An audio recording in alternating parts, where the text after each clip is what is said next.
Malaysia একটা জায়গা আছে ক্যামেরুন হাইল্যান্ড, ভাই গেছিলেন নাকি?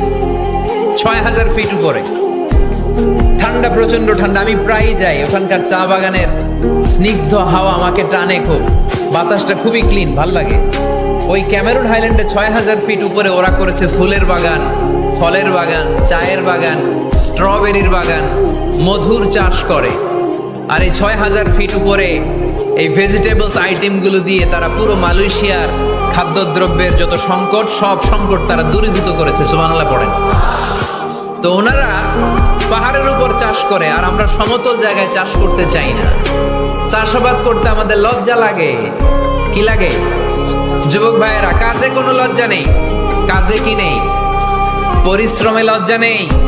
লজ্জা হচ্ছে অলসতায়, লজ্জা হচ্ছে অকর্মণ্যতায়। আমরা কাজ করে খেতে চাই, পরিশ্রম করে খেতে চাই। রাজি আছো সবাই?